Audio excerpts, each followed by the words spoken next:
ሰላም ጤና ይስጥልን የአዲስ አበባ ሳይንስና ቴክኖሎጂ ዩኒቨርሲቲ የዩቲዩብ ተከታታዮችና ቤተሰቦች እንደምን አላችሁ? አዲስ አበባ ሳይንስና ቴክኖሎጂ ዩኒቨርሲቲ ዓለም አቀፍ የሳይንስና ቴክኖሎጂ ትምህርቶችን በስርዓተ ትምህርት አካቶ ከመስጠት በተጨማሪ በሳይንስና ቴክኖሎጂ የተደገፉ የሀገር በቀል እውቀቶችን በማሳደግ ለማህበረሰቡ ችግር ከመፍታት በዘለለ ዓለም አቀፍ እውቅና እንዲኖራቸው ስራዎችን እየሰራ ይገኛል። ከዚህ ጋር ተያይዞ ዩኒቨርሲቲው የተለያዩ ምሁራን፣ ተመራማሪዎች፣ ባለድርሻ አካላት በተገኙበት የሀገር በቀል እውቀቶችን ከምርምርና ከመማር ማስተማር ጋር በማስተሳሰር ማሳደግ በሚል ጭብጥ የሀገር በቀል እውቀቶች ፎረም አካሂዷል።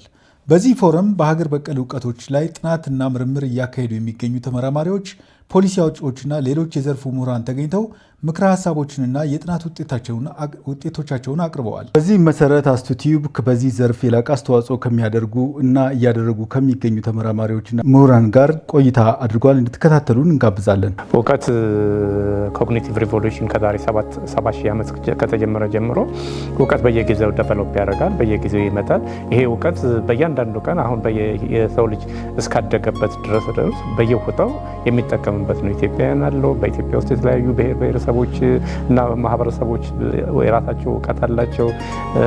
ሌላም ሀገር ብንሄድ የራሱ እውቀት አለው። ስለዚህ የኢትዮጵያን ሀገር በቀል እውቀት ከሌላ ጋር እውቀት ስናወዳድረው ብቻውን አይተን እንዴት አድርገው የሚለውና ከአሁኑ ዘመን ጋር እንዴት አድርገን እናወዳድረው ካልሆነ በስተቀር ይሄ እውቀትማ ከመጀመሪያው ጀምሮ ሰው ልጅ ከተፈጠረበት ጀምሮ እኛ ኮኤግዚስት እንድናደርግ አብረን በሰላም እንድንኖር አርሰን እንድንበላ ሸምነን እንድንለብስ ከራሳችን ቅጠል ቀምመን ራሳችን እንድናክም አድርገውናል። ስለዚህ ይሄ እውቀት ይዞን የመጣ እውቀት ነው። ነገር ግን አሁን የአገር በቀል እውቀትን እንዴት አድርገን አሁን ካለበት ዓለም ነባራዊ ሁኔታ ጋር አጣጥመን አንጠቀም ካልሆነ በስተቀር ይሄ የአገር በቀል እውቀት ለረጅም ጊዜ አብሮን የኖረ ነው። በሙከራ ዛሬ ተሞክሮ እንደገና እንትን ያደረገ በባህል እያደገ በኦራል ትራዲሽን እያደገ እዚህ ድረስ የደረሰ እውቀት ነው። ስለዚህ ይሄ እውቀት ኢቮልቭ እያደረገ ለረጅም ጊዜ የመጣ ነው የሚለውን ነገር ማየት ያስፈልጋል። እንግዲህ ሀገር በቀል እውቀት በአንድ ከባቢ ሁኔታ ያለ ማህበረሰብ በልምድ የሚጠቀሙበት ክህሎትም ባህልም ነው። እነሱ አምነውበት የሚያካሂዱት ነው። ከቦታ ቦታ ይቀያየራል። ግን ደግሞ ሰዎች ይንቀሳቀሳሉ። በተለያየ መልኩ ስለሚንቀሳቀሱ ከአንድ ቦታ የነበረው ወደ አንድ ቦታ አብሮ አንድ አይነት የሚሆንበት የሚለያይበትም አለ። ሀገር በቀል እውቀት ምንድን ነው፣ ዓለም አቀፍ እውቀት ምንድን ነው የሚለውን ነገር ማየት ያስፈልጋል። አሁን አንዳንድ ነገሮችን ከዚህ ሰፋ ካለ መነሻ ካላየናቸው በስተቀር ድምዳሜዎቻችንም ወደ ፖሊሲ የሚወስዱንም ነገሮች እንዳያሰስቱ ጥንቃቄ ያስፈልገዋል። ዓለም ለምንድን ነው አሁን የደረሰበት ደረጃ ላይ የደረሰ የሚለውን ነገር ማየት ያስፈልጋል። ዓለም አሁን የደረሰበት ደረጃ ላይ በአብዛኛው የተቀየረው ከ1500 ጀምሮ ባለው ሁኔታ ነው ዓለም የተቀየረው። ስለዚህ ዓለም ላይ ሳይንቲፊክ ኖሌጅ ዴቨሎፕ ማድረግ ነው። ሳይንቲፊክ ኖሌጅ ዴቨሎፕ አደረገ ማለት ምንድን ነው? የነበሩ እውቀቶችን ቴስት አድርጎ ከቴስት አድርጎ ደግሞ ትክክለኛነታቸውን ቸክ አድርጎ ዲቤት ተደርጎ የጋራ ስምምነት እየተመጣ መጣ። እነዚህ እውቀቶች በአንድም በሌላ መልኩ ወደ ምን እየመጡ መጡ? ንግድ በሚስፋፋበት ጊዜ ከአንድ ቦታ ወደ አንድ ቦታ ንግድ በሚስፋፋበት ጊዜ ዩኒቨርሲቲዎች ሲስፋፉ፣ ሪሰርች ኢንስቲትዩቶች ሲስፋፉ እነዚህ እውቀቶች ስታንዳርዳይዝድ የሆኑ በትምህርት ስርዓትም እየመጡ መጡ። ወደ ፋክተሪንግ እንዳይሄዱና ወደ ማኒፋክቸሪንግ ደረጃ ላይ በሂደው በጥቃቅንና በኮቴጅ ደረጃ የሚመረቱ ነገር በብዛት እየመጡ ሄዱ። ይሄ እውቀት ሳይክሉን እየጠበቀ እያደገ መጣ። ነገር ግን የኛ ሎካል ኖሌጅ እና ኢንዲጂነስ ኖሌጅ የምንለውን ነገር ዴፊኒሽኑን ኢንዲጂነስ እንበለው አገር በቀል እውቀትን ያለን እውቀትን የት ጋር ነው ያለ፣ በምን ፊልድ ነው የሚቀረን የሚለው ነገር ማየት ያስፈልጋል። የኛ ትምህርት ስርዓት ከውጭ የመጣ ጋር አብሮ ሲመጣ 1900 በአብዛኛው ካሪኩለም ውስጥ ስታንዳርዳይዝድ የሆነ ኤጁኬሽን ሲስተም ነው የተጠቀምነ። ያለው እውቀትም ዓለም ተስማምቶበት የነበረውን የሳይንስም ይሁን የሌሎችን ትምህርት ወደዛ ውስጥ ያስገባ ነው። ስለዚህ አሁን የኛ ጎን ለጎን የነበሩ እውቀቶች አሉን ብለን ስለምናምን እነዚህን እውቀቶች በመጀመሪያ ደረጃ አይቶ ወደዚህ ማስገባት ያስፈልጋል። ምክንያቱም ወደዚህ ያልገቡት ነገሮች የተበታተኑ ናቸው፣ ብዙ ናቸው። ምንድን ናቸው የሚሉት ነገሮችን በደንብ ለይተው ከተለዩ በኋላ ደግሞ የነዚህን የትኛው ይጠቅማል፣ የትኛው ጎጂ ነው፣ የትኛው ደግሞ ሃርምፉል ነው የሚለውን ነገር ከተለዩ በኋላ ላይ ለሰው ልጅ መጠቀም አለበት። ሰው ልጅ እንዲጠቀምበት እየተጠቀመበት ደግሞ ወደ ትምህርት ስርዓቱ ማስገባት አለበት። አሁን በብዙ ነገር የምንበላቸው የምንጠጣቸው ነገሮች ኬሚካል የተጨመረባቸው ሌላም ካንሰር ወለድ በሽታዎች የመጡበት ብዙ ነገሮች አሉ። ከዛም ሳንነካካ በራሳችን ባህል እኮ ብዙ ነገር መዳን የምንችልበት ነው። አሁን ሰው አንዳንዴ በኢኮኖሚም ይሁን ባለማመን ሌላው አልሳካለ ሲል ወደ ኋላ ወደ ቀድሞ ዘመዶቹ አያቶቹ ቅድማቶቹ ወደ ተጠቀሙበት እየገባ እየተጠቀመ ነው። ያ ላይነግርህ ይችላል፣ ግን ደግሞ ሲያድንም እያየ ነው። ትክክልም ነገር እየተናገረ ነው። ስለዚህ ይሄ ሰፋ ያለ ሲኖርበት የነበረው ሲመገቡት፣ ሲለብሱት፣ ሲዝናኑበት፣ ራሳቸውን ሲከላከሉበት የነበረ ችግር ሲፈጠር ሰዎችን ለማስማማት የሚከተሉበትን ከሰው ብቻ አይደለም ከትናንሾቹ ነፍሳት ቴክኖሎጂ አሁን እንዴት እንደተፈጠረ እናያለን። እንደውም አሁን በቅርቡ ብዙ ነገሮችን ዩቲዩብ ላይ ስናይ አንዳንዶቹ ቴክኖሎጂ እንትኖች ወይ ጊንጥን መስለው ወይም ደግሞ የተለያየ ነገሮችን ቅርጾችን ይዘው ሲሄዱ እናያለን። ለምንድነው ይሄ እንትን ከዚህ ፈጥኖ የሚሄደው? ለምንድነው ይሄኛው እንደዚህ የሰፋው የሚለውን እጽዋቶቹንም ሆነ ነፍሳቶች ትንንሽ ነፍሳቶችን ኦብዘርቭ በማድረግ ወደ ቴክኖሎጂ በማምጣት እየጠቀሙ እኛ እንደ ብርቅ ሆኖብን እናያለን። ብዙ ነገር ግን ከቤታችን ከእጃችን ከጓሯችን ስላለ ዙረን ማየት አለብን። ለራሳችን ክብር መስጠት አለብን የሚል ነው ትልቁ ነገርና አሁን ዘግይተንም ቢሆን ብንጀምረው እኛ ባናየው ትውልዳችን የሚቀጥለው ትውልድ በእኛ ሊተርፍ ይችላልና በተለይ አሁን ያሉት ወጣቶች ደግሞ ከሶፍትዌር ጋር የተወለዱ ይመስሉ በጣም ንቁ አእምሮ ያላቸው አሉ እና ለነሱ እድሉን ታሪክ እንዳይወቅሰን ዶክሜንትን ሰንደን አጥንተን ብናስተላለፍ። የመጀመሪያው ስንሰራ አንዳንድ የጎደሉ ነገሮች ሊኖሩ ይችላሉ፣ ግን ካልተሰራ መተቸታችን መጀመሪያ መሰራት አለበት። ከዛ ሲነበብ ደግሞ የመጀመሪያው ድራፍት የተሻለ ድራፍት ይመጣል።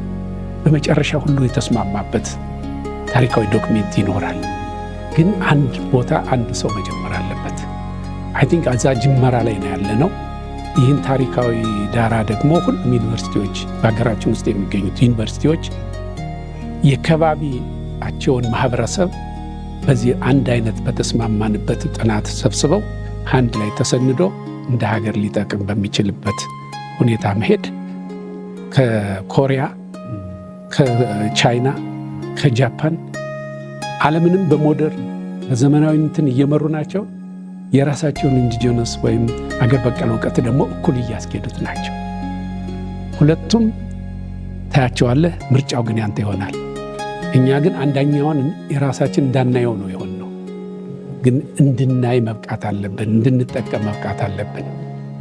ካላየነው አውቀን ነው ወይስ ባለማወቅ ነው የሚለውን ማየት ያስፈልጋልና በዚህ ደረጃ እኔ ዛሬም ይህንን በጀመርንበት በሀገር ደረጃ በጀመርንበት ሰዓት አስቱ ዩኒቨርሲቲ ደግሞ ይህንን ነገር ተሎ ከዩኒቨርሲቲዎቹ ቀድሞ በምሳሌነት ለማካሄድ መጀመሩ እጅግ በጣም ደስ ብሎኛል። እኔም በመገኘቴ በጣም ደስ ያለኝ።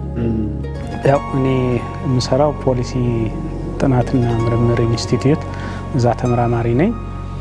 ምናልባት የአገር በቀል እውቀቶች ላይ ካለፉት አንድ ዓመት ጀምሮ ጥናት እያካሄድን እንገኛለን። በዋናነት ጥናቱ መሰረት ያደረገው አገር በቀል እውቀቶች ለኢኮኖሚ ምን ያህል አስተዋጽኦ አላቸው የሚለውን ያማከለ ነው። በሌሎች ሀገሮችም ጋር ተያይዞ የሚካሄድ ጥናት ነው እና በነገራችን ላይ የሀገር በቀል እውቀቶች በጣም በተለይ ለኢኮኖሚ ወሳኝ ነው። እንደሚባለውም በጥናትም እንደተባለው ብዙውን የኢኮኖሚ ክፍል ይሸፍናል። ይሄ የተባለበት ምክንያት ለምንድን ነው? አንደኛ ሀገር በቀል እውቀቶች መሰረት የሚያደርጉት ወጣቶች ላይ ነው። ሁለተኛ ሴቶች ነው። የኢትዮጵያን የወጣት ክፍል ስትወስድ አብዛኛው የታዳጊ ሀገሮች ኢትዮጵያ ብቻም ሳይሆን የሌሎችም ሀገሮች ወጣቱ የህብረተሰብ ክፍል ያካተተ ነው። ያ ማለት ምንድን ነው? ብዙውን የህብረተሰብ ክፍል ይሸፍናል ማለት ነው። በዛ ላይ በተጨማሪ ደግሞ ሴቶችን ማለት ነው። ለኢኮኖሚ በጣም ከፍተኛ የሆነ አስተዋጽኦ አለው። ለዛም ነው እኛ ጥናታችንን እያካሄድን ያለ ነው። አይ ቲንክ ይህን ጥናትም እዚህ በማካፈል በጣም ከፍተኛ ደስ ይለኛል። ዘ ሞስት ኢምፖርታንት ቲንግ እኔ የመጀመሪያው መሆን ያለበት ያሉንን አሁን በዓለም ላይ ካለው ግሎባል ኒዮሎጂ ጋር አወዳድሮ ያሉንን ሎካል ኒዮሎጂዎችን በትክክል መለየት ያስፈልጋል። እነሱን ለይቶ ደግሞ በእነሱ ትክክለኝነት ጥቅም አይቶ ወደ ማህበረሰብ ጥቅም ማሸጋገር ያስፈልጋል። ሊሻሻሉ የሚችሉትም ነገሮች ደግሞ ገንዘብ መድቦ ማየት ያስፈልጋል። ይሄ እውቀትነቱ ሁሉም ቦታ ቢሰጥ ጥቅም አለው የሚለውን ነገር ሲረጋገጥ በሀገሪቱ በሙሉ ላይ መስጠት ይቻላል ማለት ነው። ማለት ዛሬ ያለው ኮንሶ ላይ ያለው ሎካል ኒዮሎጂ ሌላ ቦታ ላይ ያለው ለአፋር የሚጠቅም ከሆነ ይህንን ስታንዳርድ ያደርገው በእውቀት መልክ በትምህርት መልክ መሰጠት አለበት ማለት ነው። በፕሮዳክት መልክ ደግሞ ወደ ቴክኖሎጂ ተቀይሮ በፕሮዳክት መልክ ወደ እነሱ መሄድ አለበት ማለት ነው። እንደ አስቱ ደግሞ የኢትዮጵያ ሳይንስና ቴክኖሎጂ ዩኒቨርሲቲ እኔ እንደ ወደፊት ተማሪዎቹ እዚህ የሚማሩት ተማሪዎች በእረፍት ሲሄዱ ወደ የማህበረሰባቸው ሰው እንዴት እየኖረ ነው፣ አረቂ እንዴት ነው የሚያወጡት? አሁን በሬና ገበሬ አልተለያየም። እንዴት ነው የሚያርሱት? እሱን እንዴት ነው ወደ ዘመናዊ ማድረግ? በሬን ምን ሊተካው ይችላል? እዛ ሞፈር ቀንበሩን ምን ቢሆን ነው ወደ ቴክኖሎጂው? በሬ ሳይቆም ምናልባት ያለ ሰው የሚሆን ነገር አይኖር ይሆናል። ሰውም ቢሆን እዛው በእጁ ጨብጦ ሳይሆን በሪሞትም ሊነዳው ይችላል። ቴክኖሎጂ የደረሰበት ነው። ለምንድነው ቅቤ ተነጥሮ 100 ዓመት ያለ ፍሪጅ የሚቀመጠው? ምን ቢጠቀሙ ነው የሚለውን አንዱ ተማሪ ቢሰራውስ? ለምንድነው የከብቶች መኖሪያ የቤት ስትራክቸሩ ስብራት ሲኖራቸው እንዴት እንደሚጠግኑ ከብቶቻቸው እንዴት ነው በቀላሉ ማወቅ የሚችሉት? ይሄን የመሳሰሉ ነገሮችን አንዳንድ እንትን ይዘና ቢባል አእምሮ ካሰራኸው ከጠየቀው ያመጣል። ስለዚህ ያንን ወደ ቴክኖሎጂ ማላመድና እንደ ቴክኖሎጂ ዩኒቨርሲቲ ተማሪዎቹ ከቤተሰብ ያላቸውን ትራዲሽናል ስኪል ክሎት አምጥቶ አሁን እኮ ብንጠይቅ አረቂው እንዴት እየወጣ ነው? እንዴት ያቆዩታል? እንጀራው እንዴት እየተጋገረ ነው? ጠላው እንዴት እየተሰራ ነው? ያንን በቴክኖሎጂ ለምን አናግዛቸውም? ልጅ ባይኖር ሽምግልና ላይ ሲሆኑ እንደ በተን ተነቅተው ሊሰሩ የሚችሉት አይነት ቴክኖሎጂውን ሊያግዛቸው የሚችል ነገር መፈጠር አለበት። እኛ ይሄ ሎካል ኒዮሎጂ አግራሪያን ኢኮኖሚ ውስጥ እያለን ዴቨሎፕ ያደረገ ሎካል ኒዮሎጂ ነው። ስለዚህ ይሄ ሎካል ኒዮሎጂ አሁን ላለንበት ዓለም ለሳይንስ እና ቴክኖሎጂ በምን ያህል ደረጃ ላይ ኮንትሪቢዩት ያደርጋል፣ ለሶሻል ጉዳዮች ለማስታረቅ ምን ለማለት ምን ያህል ይጠቅማል የሚሉትን እየለዩ ወደዚህ ማስገባት ያስፈልጋል። ፈንድ ማድረግ ያስፈልጋል። ውስን ሪሶርስ ነው ያለን። ይሄን ውስን ሪሶርስን በአግባቡ ለየትኛውን ምን እናውል የሚለውን ነገር ማየት ያስፈልጋል።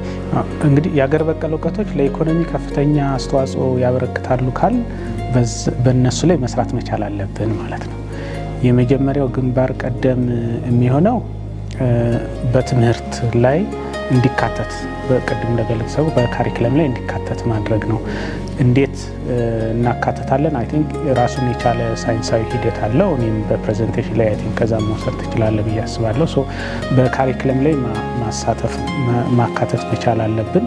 ይሄ ሞሮፍ የሚኒስትሪ ኦፍ ኤዱኬሽን ስራ ሊሆን ይችላል፣ ግን በዛ መካተት መቻል አለበት ማለት ነው። ሁለተኛው የሀገር በቀል እውቀቶች በፖሊሲ መደገፍ መቻል አለባቸው። እነሱ እንዴት ይሰራሉ፣ እንዴት ይሸጋግራሉ፣ እንዴት መጠቀም አለብን የሚሉትን ነገሮች በፖሊሲ ሊደገፉ ይችላሉ ብዬ አስባለሁ። ሶስተኛው ነገር ለኢኮኖሚ ይጠቅማል ካል ሳይንሳዊ ዘዴን መጠቀም መቻል አለብን፣ ማበልጸግ መቻል አለብን፣ ዲጂታላይዝ ማድረግ አለብን። እንደ ምሳሌ የሚወስድልህ ለምሳሌ ኮሪያዎችን ብትወስድ እኔም ሄጄ ስላየሁት ነው። በጣም የሚወዱት ምግብ አላቸው፣ ኪምቺ የሚባል ማለት ነው። ለዛ ኢንስቲትዩሽን አቋቁሟል። እኛ ብዙ አለን፣ ብዙ ሀገር በቀል እውቀቶች አሉ። ያንን መጠቀም መቻል አለብን፣ ወደ ጥቅም ላይ ማዋል መቻል አለብን። ዋይ ዶንት ዊ ሃቭ ጋዳ ሲስተም ኢንስቲትዩት ኦር ሰምቲንግ ላይክ ዛት? ለምን ሊኖረን አይገባም? ከደቡብ ጀምረ እስከ ሰሜን ድረስ በጣም ብዙ እንደ መልካችን የተለያየ ተዝቆ የማያልቅ የሀገር በቀል እውቀት አለን። ይህንን በሳይንስ ደግፈን ዲጂታላይዝድ አድርገን መጠቀም መቻል አለብን። የብራና ጽሁፎች ዲጂታላይዝ ማድረግ ይቻላል፣ አድርገውታል፣ ሌሎች ይጠቀሙበታል። የእኛን እውቀት ግዕዝ ጀርመን የሚሰጠው ለእኛ አዝነው አይደለም። ለምንድን ነው? በዛ በግዕዝ የተጻፉ እውቀቶች አሉ፣ ያንን እውቀት መጠቀም ስለሚፈልጉ ማለት ነው። ስለዚህ እውቀቱን ለመጠቀም የተጻፈበትን ማወቅ መቻል አለብን። ይህንን ዩኒቨርሲቲ ወስደን እዚህ ዩኒቨርሲቲ ውስጥ ስለ ናኖ ቴክኖሎጂ ይሰራል። ስለ ናኖ ቴክኖሎጂ የሚሰራ ዩኒቨርሲቲ ከናኖ ሀሳቦች ጋር የሚሄዱ ሎካል ቴክኖሎጂ ካሉ አዳብሮ ሊጠቀሙበት ይችላል። እዚህ ሪኖብል ኤነርጂ እየተሰራ ነው። ከሪኖብል ኤነርጂ ጋር የሚሰራ ሎካል ቴክኖሎጂ ካለ አዳብሮ መጠቀም ይገባል። ነገር ግን ሪኖብል ኤነርጂን ትተን ሎካል ኤነርጂ ፕሮዲስ ይደረግበት የነበረውን ፎከስ እናድርግ ካልን ግን አይሰራም። ስለዚህ በዓለም ላይ የሚሄደውን የሳይንስ ሙቭመንት እንዴት አድርገን እንሄድ የሚለውን ነገር አጣጥሞ ፈንዱንም ከዛ ጋር አጣጥሞ ሰውን ማየት ያስፈልጋል። ምክንያቱም አሁን ያለንበት ግሎባል ወርልድ በጣም ቴክኖሎጂ ከምንጠብቀው በላይ እየፈጠነ ያለ ነው። ዛሬ 10 ዓመት በፊት ሞባይላችን ልንጠቀምበት የነበረው አፕሊኬሽን እና ዛሬ በጣም የተለያየ ነው። ምክንያቱም ይሄኛው ፋስት የሆነ ነገር እየመጣ ስለሆነ ዓለምም የምንወዳደረው የምናመርተው ፕሮዳክትም ሌሎችም ነገሮች የምናየው ከአዲሱ ቴክኖሎጂ ጋር ነው የሚሄደው። ስለዚህ ኒው ቴክኖሎጂ ምን ፕሮዳክት ይዞ ይመጣል፣ ምን አይነት ኳሊቲ ይዞ ይመጣል፣ በዓለም አቀፍ ደረጃ ምን ይቀበላል፣ ህብረተሰባችንስ እንዴት ይሄዳል የሚለውን ነገር ጋር ሰፋ ባለ ግንዛቤ መውደግ ያስፈልጋል። ነው የወለጁን ቴስት እያደረጉ ከዚህ ጋር ሲሄድ ግን አፕላይ ማድረግ ተገቢ ይሆናል። ያንኮ ጠይቆ ያኛውን ወደ ሌላ ሞዴል ቀይሮ ማዳበር ነው። አንዱ ተማሪ አሁን የሆነ ስቴፕ ሞክሮት ቢሄድ የሚቀጥለው ደግሞ ከሱ አሻሽሎት ነው የሚቀርበው። ኢኖቬሽን ማለት እንግዲህ ያ ነው፣ ስለ ፈጠራ። እኔ ይህንን ትልቅ ተምሳሌትነት ይሄ ዩኒቨርሲቲ መያዝ አለበት የሚል አለኝ። የቴክኖሎጂን በተመለከተ ዘመኑም የቴክኖሎጂ ስለሆነ የሎካል ቴክኖሎጂ መጀመሪያ ለይቶ ማወቅና በዛው ልክ ደግሞ ተመራምሮ መሄድ ያስፈልጋል። ትምህርት ስርዓቱ ደግሞ ማስገባት ያስፈልጋል። እነዚህ ነገሮች ግን አቀናይቶ መጠቀም ያስፈልጋል። ይሄ በሎካል ቴክኖሎጂ ዙሪያ ላይ ያለውን ነገር ሰፋ ያለ በተለያየ ቦታ ያለ ስለሆነ በሁሉም ቦታ ያለው እንዴት ተቀናይቶ ልንጠቀምበት እንችላለን የሚለው ነገር ማየት ያስፈልጋል። የኛ አገር ገበሬዎች የገብስን የሚያጠቃው ረስት ይባላል እና እሱን እንዴት ፕሮቴክት እንደሚያደርጉት እንትን ያውቃሉ። ግን ይሄንን ወስደው አሜሪካኖች ዴቨሎፕ አደረጉ፣ ፓተንቱን ወሰዱ። እነሱ መሸጥ ይችላሉ። ሌሎችም ቅድምም የተጠቀሱ አሉ ከኛ አገር ወስደው። ለምሳሌ አሁን ኢትዮጵያ የቡና መገኛ ሀገር ናት። ቡናም ሻጭ ነን። ግን ላይክ ስታርባክስ የኢትዮጵያን ቡና ነው የሚጠቀመው። ግን ፓተንቱ ምኑን ከኛ ወስደው ጥሬውን ይወስዱና እነሱ ብዙ ነገር አድርገው ይሸጣሉ። መጠቀም አልቻለም ማለት ነው። ልክ እንደዛ ሁሉ ብዙ መስራት አለብን ብዬ ነው የማስበው። እኔ እንዲያውም ወደፊት ምን ሊሆን ይችላል አላውቅም፣ የሀገር በቀል እውቀቶች እንደ ተቋም አይነት ነገር ቢኖረው እመኛለሁ። እነዚህን ሰዎች የታወቁት ሰዎች ሪሊ በመመዘኛ ወጥቶ የእነሱ መሆኑ ከታወቀ በኋላ እነዚህን ኤክስፐርቶች ማሰባሰብን ይጠይቃል። ተገቢውን የሞራል የፋይናንስ እና በሕግም የማስከበር ሁኔታ ይኖራል። አንድ ችግር ሲፈጠር እነዚህን ኤክስፐርቶች አንድ ላይ አድርገህ ይህን ነገር እስኪ በጋራ ሆናችሁ ምከሩበት። እንደዚህ ከሆነ እንደ ሀገር ኢትዮጵያ ትጠቀምበታለች ማለት ነው። አንደኛው ምንድነው የኛ የአገር በቀል እውቀቶች ዶክመንትድ አይደሉም። እያንዳንዱ ምንድነው የሚለው በደንብ ዶክመንትድ አይደለም። ሌላኛው የፓተንት ነው። የፓተንት ማለት አንድ እውቀት ለምሳሌ በሀገር መድኃኒት አዋቂ መጨረሻ ላይ ለልጁ ነው ሊነግረው የሚችለው። ለምንድን ነው? ያንን ኪፕ የሚያደርግ ስርዓት የለንም እኛ። ይሄ ስርዓቱ በደንብ ሊዘጋጅ ያስፈልጋል ማለት ነው። ወደ ሀገር ስትመጣ እንደገና ደግሞ የኢትዮጵያ በጣም የታወቀው ኤክስፐርቱ ደግሞ እንደ አፍሪካ ኢትዮጵያን ወክሎ ከኬንያ ከሱዳን ጋር ደግሞ አንድ ላይ ሆኖ አንድ ላይ ቢሰሩ ደግሞ እንደ አፍሪካ ያንን ያመረትከውን ደግሞ አፍሪካ ላይ ይሸጣል ማለት ነው። እንደ አፍሪካ ደግሞ በጣም ተጽዕኖ የሚያሳድሩት ደግሞ ከሌላው ሀገር ጋር የሚሰራ ሰው ካለ እንደ ዓለም ደግሞ ገበያ ይሰፋል። ይህ አይነት እንትን መሆን አለበት እና አንተ ላመረጥከው አንተ ለፈጠርከው ለፓተንትህ ትልቅ እውቅና ሊሰጥ ይገባል። ትልቅ እንክብካቤ ሊኖር ይገባል። ዶክተር አክሊሉ ለማ እንደወደን ስለሱ ሰምተህ ከሆነ ጥቁር በመሆናቸው ብቻ ብዙ ዓመት እኮ ጊዜ ፈጅቶባቸዋል። ያንን የብልሃርዚያ በሽታ ለመቆጣጠር ስዊድኖች ነጥቀው ሊወስዱባቸው ነበር። ግን በብዙ ትግል መጨረሻ ላይ በአሸናፊነት እሳቸው ታወቁ። የሬንደር ፔስት ፕሮፌሰር ጥሩሰው ያንን እንደዚሁ ነው አውጥተው ራሳቸውን ያሳወቁ። ስለዚህ እንደ ጥቁሩ ዓለም ትልቅ ተጽዕኖ ይኖርብሃል። ግን ደግሞ ጠንካራ እስከሆኑ ድረስ እንደነዚህ ሰዎች ጎልተህ ትወጣለህ እና ትንሽ ያለ በጠንካራነት የመስራት አርቆ የማሰብ እና ያለመበገር እና በዛ ደረጃ ደግሞ አስተዋጽኦ ያደርጋሉ የሚባሉትን ኤክስፐርቶች በጋራ በቲም በቡድን መማከር ይጠይቃል። እንደዛ አይነት እስከተሰራ ድረስ ወደፊት እንዘልቃለን፣ ለተሻለ ኑሮ እንሄዳለን። ሁለቶችን የወለጅ ጎን ለጎን የሚሄዱ ናቸው። አንዱ የበላይ አንዱ የበታች አይደለም። ምክንያቱም ግሎባል ኒውሌጅ በዓለም ላይ እየሰራ ስታንዳርድ ነው እየሰራ ነው። ሎካል ኒውሌጅ እኛን ይዘው እየመጣ ያለ እውቀት ነው። ስለዚህ እነዚህን ሁለት እውቀቶችን ኢንተግሬት አድርጎ መጠቀም ያስፈልጋል። ኢንተግሬት አድርገን እንጠቀም ሲባል ለዴይ ቱ ዴይ ዩዛችን መጠቀም ያስፈልገናል፣ ለሳይንስ መጠቀም ያስፈልገናል፣ ለቴክኖሎጂ መጠቀም ያስፈልገናል። መደምደሚያችን ኢንተግሬት አድርገን እንጠቀምበት። ኢንተግሬት አድርገን ስንጠቀምበት ኃይላችን በዛ እናሰባስብ፣ ከዛም በሪሰርች አስፈላጊውን ድጋፍ እናድርግ። በትምህርት ስርዓቱን በሚያስፈልግበት ወቅት ላይ ኢንተግሬት እያደረግና ስታንዳርድ እናድርገው። ይሄን የምናደርግ ከሆነ ዓለም አቀፍ ተወዳዳሪ ሆነን የተሻለ ሀገር የመሆን እድላችን ከፍተኛ ይሆናል የሚል ከፍተኛ እምነት አለኝ። ምሁራንን በዚህ እምነት የሚንቀሳቀሱ ከሆነ የሚያደርጉት ለሀገራቸው አበርክቶ ከፍተኛ ይሆናል የሚል እምነትና ግምት አለ። እንግዲህ ያው የከፍተኛ ትምህርት ተቋማት አንዱ ስራቸው ምርምር ነው። ከዚህ ከሀገር በቀል እውቀቶች ጋር በተገናኘ ምርምር ሊያደርጉ ይገባል ብዬ አስባለሁ። ይህ መጀመሪያው እንትኔ ነው። አይ ቲንክ የተወሰኑ ጅማሮች አሉ፣ ዛሬም እዚህ የቀረቡት አሉ። ልክ በሚፈለገው ልክ ሰፋ ብሎ በደንብ እንትን ሊል ይችላል። ለምሳሌ አስቱ ከሳይንስና ቴክኖሎጂ ዩኒቨርሲቲ ነው፣ ግን ከሳይንስና ከቴክኖሎጂ ጋር የተገናኘ በጣም እልፍ ሀገር በቀል እውቀቶች አሉ። እነሱ ላይ ምርምር ማድረግ ያስፈልጋል ብዬ አስባለሁ። ሁለተኛው የኮሚኒቲ ኢንጌጅመንት አለ። ኮሚኒቲውን ይሄን ኢንዲጂነስ ኖሌጅን እንዲያሳትፉ ኢንጌጅ ማድረግ ያስፈልጋል።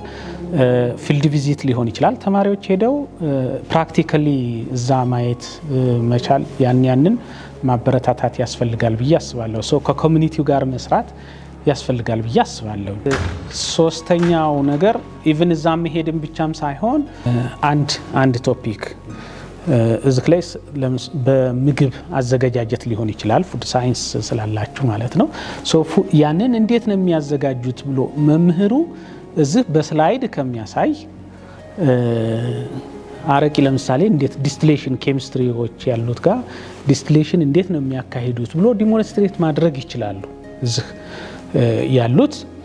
ያንን ተማሪዎች በሚያዩበት ጊዜ ዘይ ቲንክ ሃው ቱ ሞደርናይዝ ኢት፣ እንዴት ሞደርናይዝ እናደርገው ብለው ሊያስቡ ይችላሉ ማለት ነው። እኔ እንደ ኤግዛምፕል ነው የወሰድኩት።